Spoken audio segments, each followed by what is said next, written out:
Hello दोस्तों, खुद बदलाव बनिए जो आप इस दुनिया में देखना चाहते हैं। वेलकम टू लेट्स रिक्रिएट, जहां हम आपके छोटे से छोटे कॉन्सेप्ट को क्रिएट करेंगे एक अलग अंदाज में। टुडेज अवर रिक्रिएशन इज संख्या प्रणाली, नंबर सिस्टम। देखिए, आप किसी भी कम्पिटिटिव एग्जाम की तैयारी कर रहे हैं और उसके सिलेबस में मैथ मेंशन है, तो यह देखा गया है कि मैथ में नंबर सिस्टम से सवाल देखने को एग्जाम में मिलते हैं। चाहे आप एसएससी की तैयारी कर रहे हैं, टेट, जेबीटी, बीएड का एंट्रेंस एग्जाम, या फिर हमारे सी टेट हो गया, पुलिस का एग्जाम, इन सब में क्या देखा गया है, जिस भी एग्जाम के सिलेबस में मैथ मेंशन है उसमें हमारे नंबर सिस्टम से सवाल देखने को मिलते हैं। तो अब हम क्या करेंगे, नंबर सिस्टम को लेके कंप्लीट सीरीज लेके आएंगे जिसमें हम पूरा का पूरा नंबर सिस्टम कवर करेंगे। ठीक है, तो चलिए शुरू करते हैं। देखिए, नंबर सिस्टम संख्या प्रणाली पढ़ने से पहले हमें यह पता होना चाहिए कि नंबर सिस्टम के कौन कौन से एरिया से सवाल पूछे जाते हैं और हमें कौन कौन से एरिया को कवर करना होता है। अगर हमारे पास पहले सिलेबस क्लियर होगा कि ये एरिया से नंबर सिस्टम से सवाल आते हैं, तो हम इजीली और इफेक्टिव वे में नंबर सिस्टम को कर पाएंगे। तो देखिए, नंबर सिस्टम से हमें इंट्रोडक्शन पता होना चाहिए सबसे पहले। उसके बाद दशमलव से भिन्न हमारे को पता होना चाहिए। अभाज्य गुणनखंड हमारे को बनाने आने चाहिए। गुणनखंडों की संख्या को कैसे ज्ञात करना है वो हमारे को पता होना चाहिए। फैक्टोरियल, नंबर ऑफ जीरो कैसे निकालना है ये हमारे को पता होना चाहिए। भाज्यता के नियम हमारे को पता होने चाहिए। एन और एन डैश के बीच में संबंध हमारे को पता होना चाहिए। इकाई का अंक, शेषफल, इन दोनों एरिया से भी बहुत सवाल देखे गए हैं कॉम्पिटिटिव एग्जाम में। उसके बाद ऐसे क्वेश्चन जो इसमें से किसी भी एरिया में कवर नहीं हुए वो इस एरिया में कवर होंगे, यानी मिसलिनियस क्वेश्चन। तो इतने एरिया नंबर सिस्टम को पढ़ते वक्त हमें कंप्लीट करने पड़ते हैं। ठीक है, तो चलिए शुरू करते हैं। आज हम सबसे पहले करेंगे नंबर सिस्टम का इंट्रोडक्शन यानी परिचय। देखिए, अगर हम देखें पूरे वर्ल्ड में कितने नंबर हैं, तो हम पाते हैं कि 0 से लेकर 9 तक, 0 1 2 3 4 5 6 7 8 9, इतने नंबर हमारे पूरे के पूरे वर्ल्ड में हैं। तो इन नंबर को क्या बोला जाता है, टोटल डिजिट कितनी होगी, 10 हो गई टोटल डिजिट। ठीक है, अब इन्हीं नंबर को आगे पीछे करके क्या बनाए जाते हैं, ये जो डिजिट है इन्हीं को आगे पीछे करके क्या बनाए जाते हैं, नंबर्स बनाए जाते हैं। तो देखिए, ये हमारे पास क्या हो गए, डिजिट हो गए। अभी ये क्या है, डिजिट है। अब इनको क्या करा हमने, इनको लेकर हमने एक नंबर बनाया। ठीक है, तो वो क्या बना हमारा नंबर 1349, ये हमारा एक नंबर बन गया। ठीक है, अगर हम देखें ये जो हमारे डिजिट है या नंबर है, इसकी दो तरीके से हम दो नजरिए से इनको देख सकते हैं। वो कौन कौन से, इनका फेस वैल्यू और इनका प्लेस वैल्यू। ठीक है, अब देखिए, जैसे हमने ये एग्जांपल ले रखा है, ये हमने एक संख्या ले रखी है। अगर हम देखें 1349 ये हमने लिया है, तो देखिए अब हम देखेंगे कि 1349 को हम दो नजरिए से देखेंगे कि इसमें हर एक डिजिट का अंकीय मान क्या है और स्थानीय मान क्या है। अंकीय मान यानी फेस वैल्यू, तो देखिए जो फेस वैल्यू होगी कि एक दिखता कैसा है, फेस यानी कि दिखता कैसा है। एक को कहीं भी रख दो वो एक की तरह ही दिखेगा। अगर हम इसे एक को हमने ऐसे लिखा है तो वो ऐसे ही दिखेगा। ठीक है, अगर यहाँ पर एक को लिखा तो यहाँ पर ऐसा नहीं होगा कि अगर हम यहाँ पर एक लिख दे तो ये ऐसा बन जाएगा, नहीं, जैसा एक को हम लिखते हैं वैसा ही लिखेगा। यानी फेस वैल्यू इसकी कैसे रहेगी, जैसे ही होगी। एक की एक, तीन को तीन की तरह ही दिखना होगा, चार को चार जैसा और नौ को नौ जैसा, तो ये होगी इसकी फेस वैल्यू। उसके बाद आता है प्लेस वैल्यू। देखिए, ये जो डिजिट है इनको जब हम अरेंज करते हैं तो ये इन्हें कहीं ना कहीं तो रखना पड़ेगा। अब देखिए, इकाई, ढाई, सैकड़ा, हजार। ठीक है, अब हमने यहाँ पर एक को 1000 पे रखा है, मान लीजिए एक को हम यहाँ रख दें तो ये इकाई पे हो जाएगा। यानी स्थानीय मान क्या होगी, स्थानीय मान क्या होता है, चेंज होता रहता है। जैसे जैसे हम नंबर बनाते हैं उसके अकॉर्डिंग स्थानीय मान चेंज भी हो सकता है और सेम भी रह सकता है। अगर हम देखें 9 का स्थानीय मान क्या है, तो देखिए 9 कौन से स्थान पर है, इकाई के स्थान पर है, तो 9 का क्या होगा स्थानीय मान, 9 रह गया। ठीक है, क्योंकि इसके आगे कोई और डिजिट नहीं है, तो 9 मल्टीप्लाई बाय 1, तो ये क्या हो गया, 9 रहा। अब 4 का स्थानीय मान क्या है, देखिए 4 और इसके आगे एक डिजिट है तो क्या हो जाएगा, 10 से मल्टीप्लाई हो जाएगा, तो ये क्या हो गया 4 इंटू 10, तो ये क्या हो गया 40। ठीक है, 3 के आगे कितने डिजिट है, 2, तो 3 इंटू 100, तो यानी 300। और एक के आगे कितने डिजिट है, वो है हमारे पास 3, तो ये क्या हो गया 1000। तो ऐसे होती है इसकी प्लेस वैल्यू और ये होती है इनकी फेस वैल्यू। तो ये हमने दो बेसिक जो चीज थी वो कर ली। उसके बाद आता है हमारे पास क्लासिफिकेशन ऑफ नंबर। तो देखिए, जब हम ये संख्या पढ़ते हैं, देखिए ये जो वर्ड है संख्या, संख्याओं या नंबर्स, ये अपने आप में कौन कौन से नंबर को लिए बैठा है तो वो देखते हैं हम। तो देखिए, जो हमारे पास रियल नंबर है और इमेजिनरी नंबर है, यानी काल्पनिक संख्या है, वास्तविक संख्या और काल्पनिक संख्या, ये मिलके बनाती है हमारे पास संख्याएं। काल्पनिक संख्याएं, काल्पनिक संख्याएं और हमारे पास वास्तविक संख्याएं मिलके क्या बनाती है, नंबर बनाती है।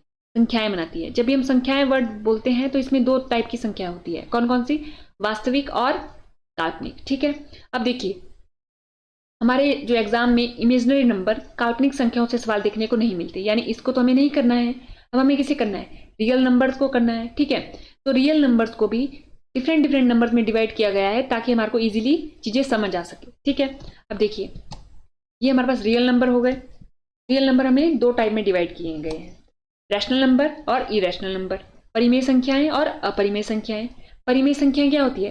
जिन्हें पी बाय क्यू की फॉर्म में लिखा जा सकता है। ठीक है, पी बटा क्यू की फॉर्म में लिखा जा सकता है।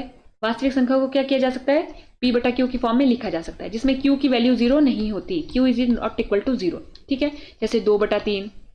ठीक है, 2 हो गया, ये भी एक परिमेय संख्या है क्योंकि इसके बटे में क्या है? हमारे पास 1 है।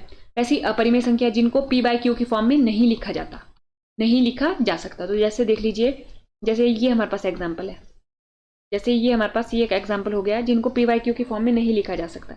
ये क्या है हमारे पास? अब देखिए ये नंबर कहीं खत्म ही नहीं हो रहा है, ना इसमें कोई पैटर्न बन रहा है ताकि हम इन्हें कर सकें। ठीक है, तो ये हमारे पास क्या है? इरेशनल नंबर है, क्योंकि इसे क्या किया है? ये इन नंबर को क्या बोला जाता है? नॉन टर्मिनेटिंग, यानी खत्म ही नहीं हो रहे, ये अनंत तक ऐसे ही बढ़ता जाएगा। तो ये कैसे हमारे पास? अपरिमेय संख्या है, ये हो गया हमारे पास। उसके अलावा अगर हम देखें, अब देखिए हमने रैशनल नंबर देखा, अब इसको भी हमने डिफरेंट डिफरेंट नंबर में बांटा है। तो देखिए ये रहे हमारे पास रैशनल नंबर, परिमेय संख्या है, इसको हमने बांटा है इंटीजर में, होल नंबर्स में और नेचुरल नंबर में। ठीक है, अब एक बार इनको एक बार समझ लेते हैं। तो देखिए रैशनल नंबर जो है हमारे पास, हमने क्या बोला था कि इनको पी बाय क्यू की फॉर्म में लिखा जा सकता है, लिखा जा सकता है। तो देखिए 2/3, अब यानी -2.7 ये लिखा गया है। तो इसे कैसे लिख सकते हैं? दशमलव हटा के नीचे बटे में 0 लगा देंगे। ठीक है, तो ये हो गया हमारे पास 27/10। तो इसे भी हम पी बाय क्यू की फॉर्म में लिखा है, चाहे नेगेटिव नहीं देखना है, हमने पी बाय क्यू की फॉर्म में लिखा गया है या नहीं लिखा गया। ठीक है, ऐसे ही 0.3333। तो अब आप देख रहे होंगे एक पैटर्न बन रहा है कि 333 आ रहा है, तो अब इसे क्या लिख सकते हैं? 0.3 के ऊपर बार। ठीक है, उसके बाद 3/9। जब हम इसे अभी आगे समझेंगे तो हम पता कर पाएंगे कि ऐसा क्यों लिखा हमने। तो देखिए इसे भी पी बाय क्यू की फॉर्म में लिखा जाएगा, लिखा जा सकता है। वैसे ही इरेशनल नंबर, तो देखिए एक वैल्यू आती है पाई, एक आती है 22/7। ठीक है, 22/7 इज इक्वल टू पाई, हम लिखते हैं ना मैथ के लैंग्वेज में, लेकिन पाई की वैल्यू अगर हम देखें तो 3.142 समथिंग समथिंग होती है, जो कभी खत्म नहीं होती। ठीक है, तो यानी ये क्या है? इरेशनल नंबर है। वैसे 22/7 क्या है? रैशनल नंबर है। तो इससे भी सवाल देखने को मिल जाता है कि 22/7 है क्या? वो रैशनल नंबर है, और पाई क्या है? वो इरेशनल नंबर है। ठीक है, ये हो गया हमारे पास। अब देखिए अगर हम देखें ये √7 है, इसकी जो भी वैल्यू आएगी वो क्या होगी? हमारे पास नॉन टर्मिनेटिंग होगी, तो ये क्या है हमारे पास? Irrational number. वैसे √5 हो गया हमारे पास, ये भी हमारे पास एक नॉन टर्मिनेटिंग नंबर है। उसके बाद आ जाता है हमारे पास इंटीजर। तो देखिए इंटीजर में 3 तरीके के नंबर आते हैं, वो कौन कौन से? एक तो आता है हमारा 0, एक आते हैं हमारे नेगेटिव नंबर, एक आते हैं हमारे पॉजिटिव नंबर। ठीक है, 0, नेगेटिव नंबर और पॉजिटिव नंबर। ठीक है, तो 0 क्या है? 0 ना तो पॉजिटिव नंबर है ना नेगेटिव नंबर है। ठीक है, तो इंटीजर में कितने टाइप के नंबर आ गए? 0 आ गया, पॉजिटिव आ गया, नेगेटिव आ गया।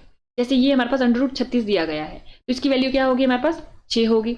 ठीक है, +-6, तो यानी प्लस का 6 भी हो सकती है और माइनस का 6 भी हो सकती है। तो देखिए इंटीजर में कितने टाइप के नंबर आ गए? 3 टाइप के, 0, पॉजिटिव इंटीजर और नेगेटिव इंटीजर। ठीक है, ये हो गया हमारे पास। अब देखिए होल नंबर, होल नंबर हम क्या लिखते हैं? सबसे पहले हम लिखते हैं नेचुरल नंबर को। नेचुरल नंबर यानी प्राकृतिक संख्याएं, प्राकृतिक संख्याएं जो प्रकृति ने हमें दी। तो जब भी हमारा जन्म, किसी का भी जन्म होता है तो सबसे पहले कहां से काउंटिंग पढ़ना स्टार्ट करता है? 1 2 3 4। ठीक है, तो 1 2 3 4 क्या हो गया? नेचुरल नंबर हो गया, प्राकृतिक संख्या हो गया। अगर हम इसमें एक 0 को जोड़ दें तो ये क्या बन गया? होल। अब इनका क्या हो गया? पूरा का पूरा परिवार पूर्ण होगी ये संख्या। अब इसमें किसी चीज की कमी नहीं है, 0 ऐड हो गया तो ये क्या बन गई? पूर्ण संख्या बन गई। अब देखिए ये सब चीजें तो हमने पढ़ी हैं, लेकिन जब क्वेश्चन में पूछा जाता है कि सिर्फ नेचुरल नंबर को कंसीडर कीजिए, तो यानी हमने 1 2 3 देखना है, तब हमने 0 को कंसीडर नहीं करना है अगर क्वेश्चन में मेंशन है तो। ठीक है, वैसे अगर हमारे को पूछा जाए, क्वेश्चन में बोला जाए होल नंबर, तो होल नंबर में हमने 0 भी कंसीडर करना है। इसलिए हमारे को इन चीजों का थोड़ा सा पता होना चाहिए। ठीक है, या तो हमें एक बार ये देख लेनी चाहिए, क्योंकि जब क्वेश्चन आता है तो हम इन चीजों को भूल जाते हैं, थोड़ी सी कंफ्यूजन हमारे माइंड में आनी शुरू हो जाती है। अब देखिए हमने ये पढ़ा क्या? Rational number, integer, whole number और नेचुरल नंबर। और रैशनल नंबर खुद किसकी कैटेगरी में आता था? रियल नंबर की कैटेगरी में आता था। ठीक है, ठीक है, ये यानी कि ये सब पार्ट है किसके? Integer, whole number, natural number किसके पार्ट है? रियल नंबर के। और ये जो हमारा इरेशनल नंबर है ये भी किसका पार्ट है? रियल नंबर का। ठीक है, अब अगर हम देखें जो हमारे ये नंबर हैं इनको हमने और कैटेगरी में डिवाइड किया गया है, वो है इवन यानी सम संख्या, विषम संख्या, अभाज्य संख्या, भाज्य, सहभाज्य, जुड़वा अभाज्य, संपूर्ण संख्याएं।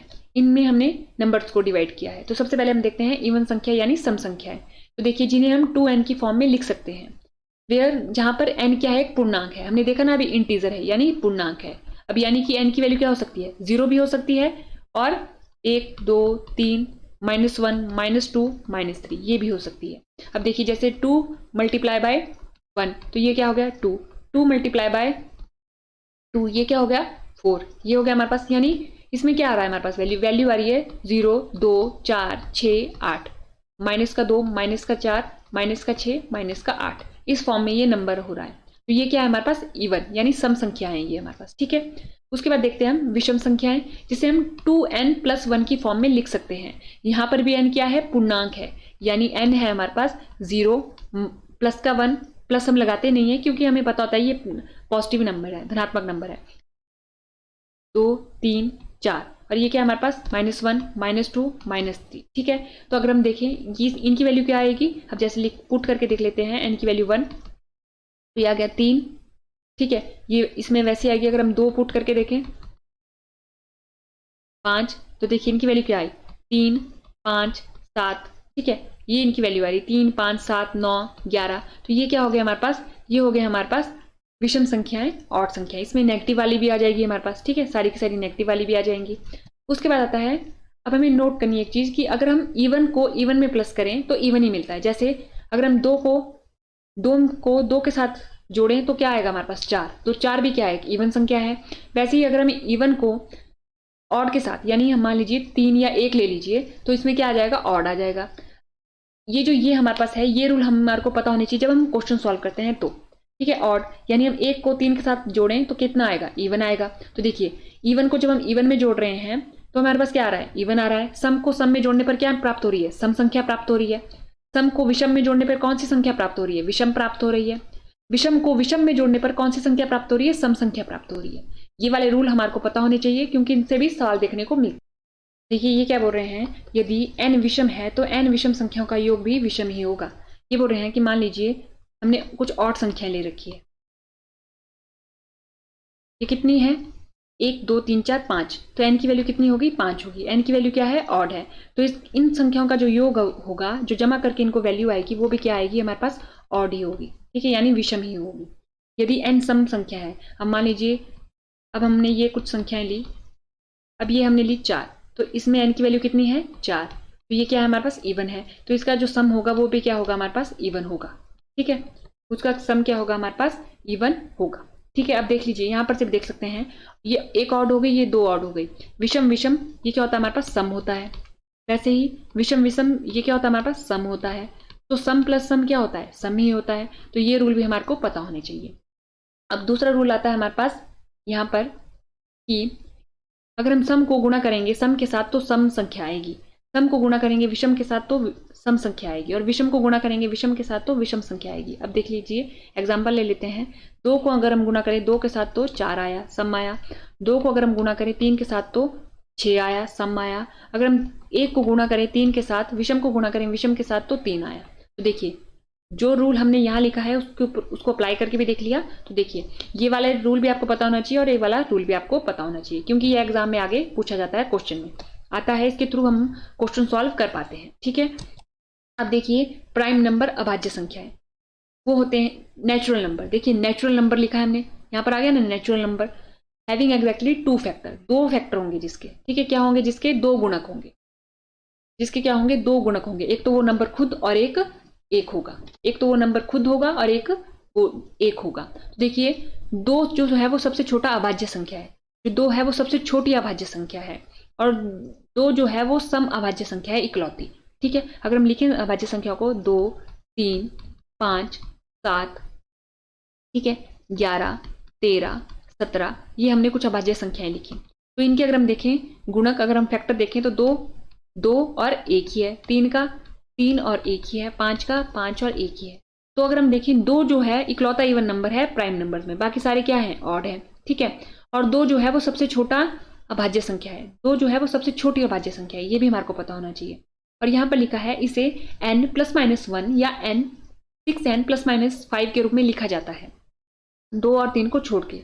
वो क्या बोल रहे हैं, अब देखिए अगर हम 6 का पहाड़ा देखें तो ये होता है हमारे पास, ये होता है हमारे पास।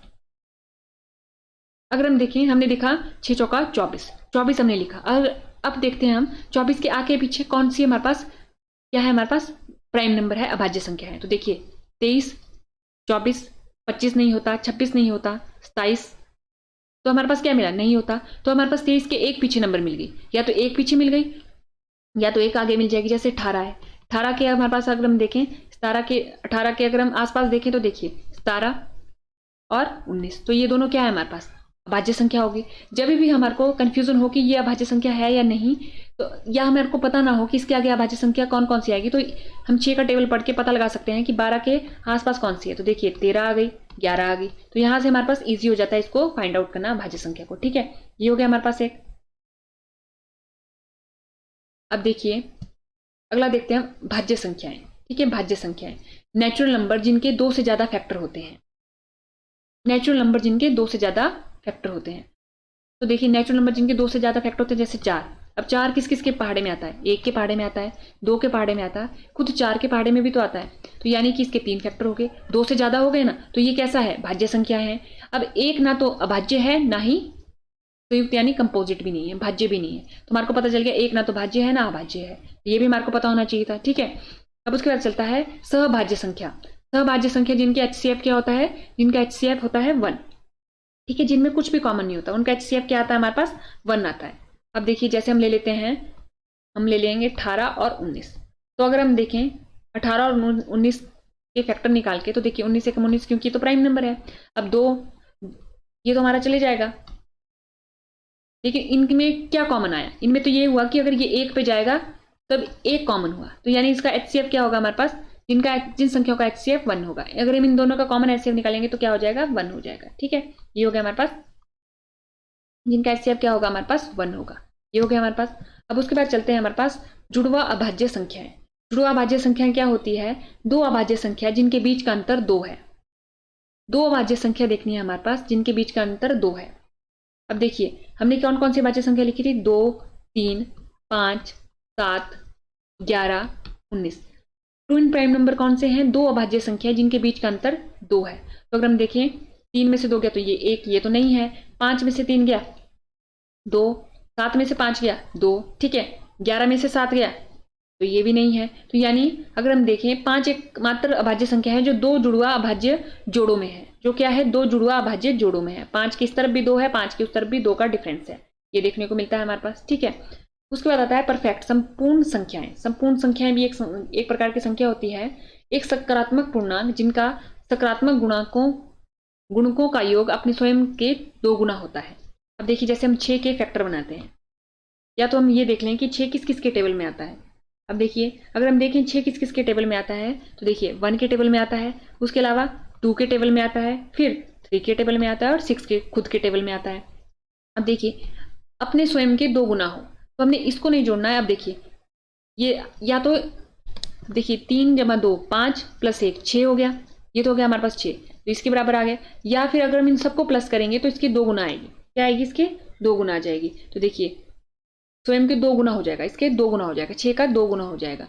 6 का 2 गुना कितना होता है, 6 का 2 गुना होगा हमारे पास 12। तो देख लीजिए आप 9 10 11 12, इसकी वैल्यू क्या आ गई 12 आ गई। ठीक है, ये हमारे पास ये हमारे को क्या होना चाहिए था, पता होना चाहिए परफेक्ट संख्याएं क्या होती है।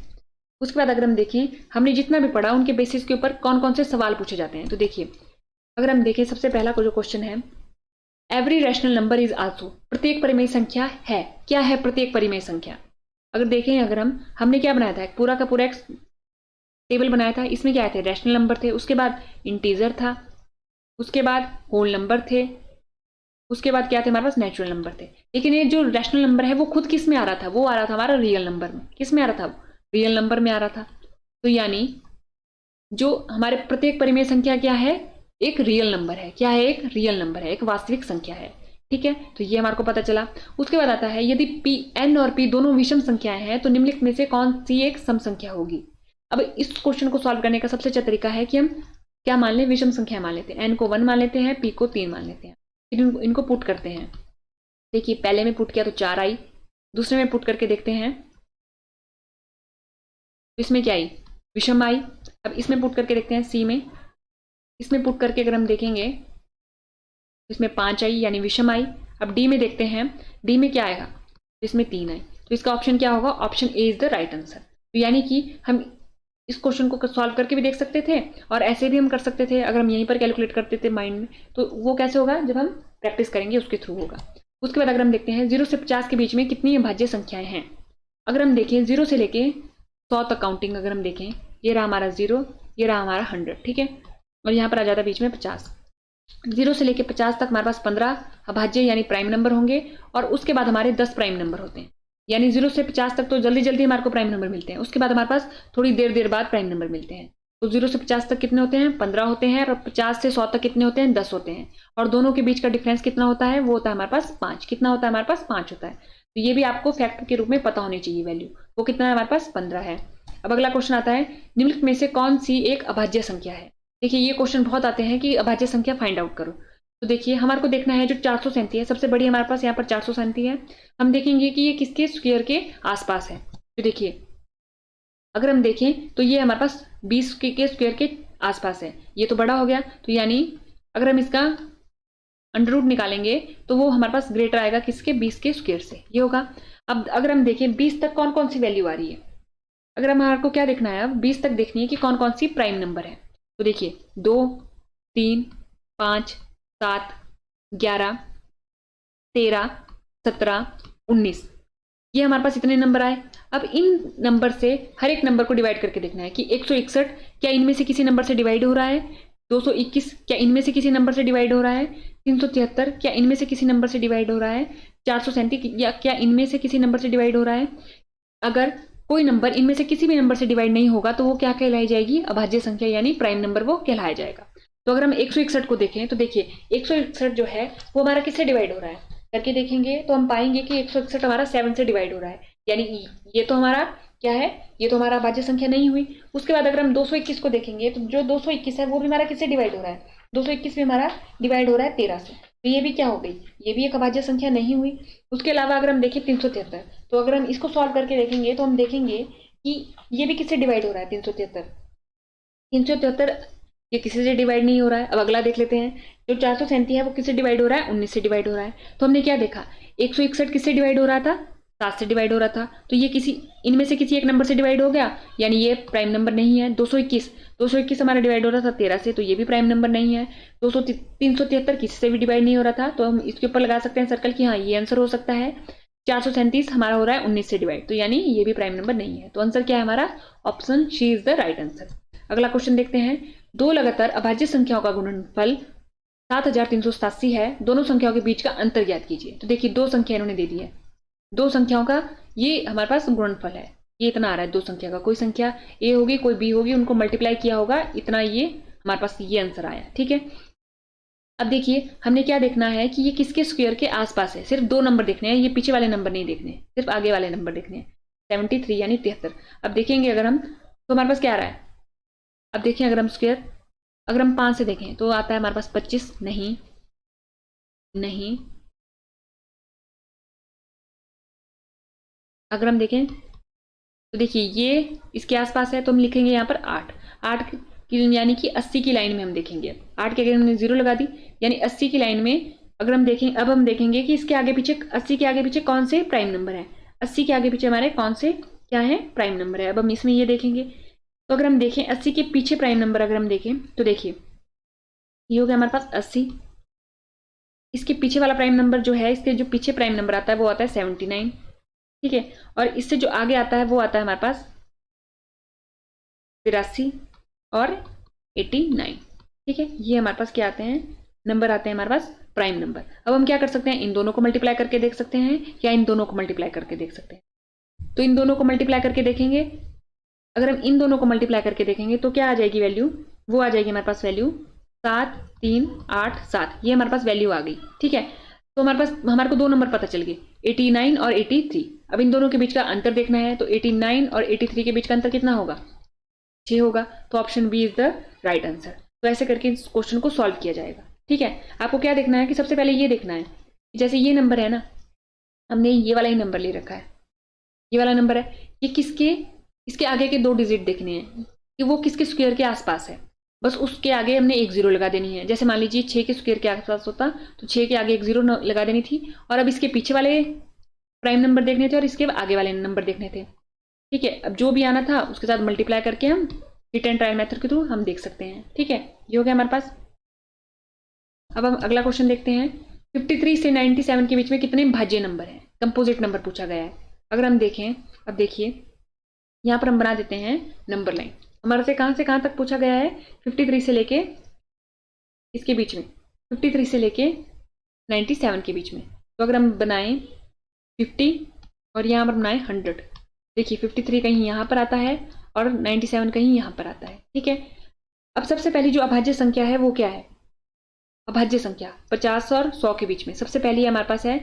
अगर हम देखें, देखिए 51 तो नहीं है, 52 भी नहीं है, नहीं है ना, वैसे ही 98 नहीं है, 99 भी नहीं है, ये तो हमारी क्या भाज्य संख्या है। तो यानी 53 से 97 के बीच में जो हमने बोला था कि 50 से लेके 100 तक कितनी भाज्य संख्या होती है, वो होती है हमारी 10। तो यहीं पर सारी की सारी 10 संख्याएं जो है प्राइम नंबर वो मौजूद है, सभी के सभी प्राइम नंबर इसी में है 53 से लेके 97 के बीच में। अब हमने क्या निकालने हैं, भाज्य नंबर निकालने हैं।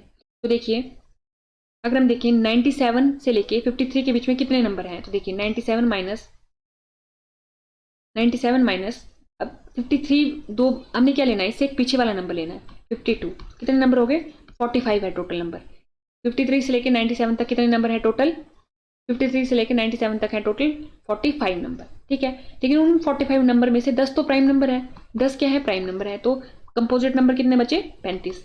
ऐसे आ गया, तो इसका आंसर क्या होगा हमारे पास, 35। Option D is the right answer. ठीक है, ऐसे करना है हमारे को। अब देखिए संख्याएं, ये जो हमारी संख्या लिखी गई है उसमें 7 और 3 के स्थानीय मानों के बीच का अंतर फाइंड आउट करना है। अभी हमने देखा था प्लेस वैल्यू और फेस वैल्यू, तो इस क्वेश्चन के जवाब को आप कमेंट बॉक्स में जरूर बताइए। देखिए आज के लेक्चर में हमने अपने नंबर सिस्टम के इंट्रोडक्शन को पूरा का पूरा कंप्लीट कर दिया है। उससे रिलेटेड जो क्वेश्चन है वो किस टाइप के आते हैं वो भी कंप्लीट कर दिए हैं। हम अपने आने वाले चैप्टर में देखेंगे, लेक्चर में देखेंगे इसका पार्ट 2 यानी डेसिमल टू फ्रैक्शन, हम कैसे कैसे इसको सॉल्व कर सकते हैं। तो आज के लेक्चर में इतना ही, धन्यवाद, थैंक यू एंड देखते रहिए लेट्स रिक्रिएट।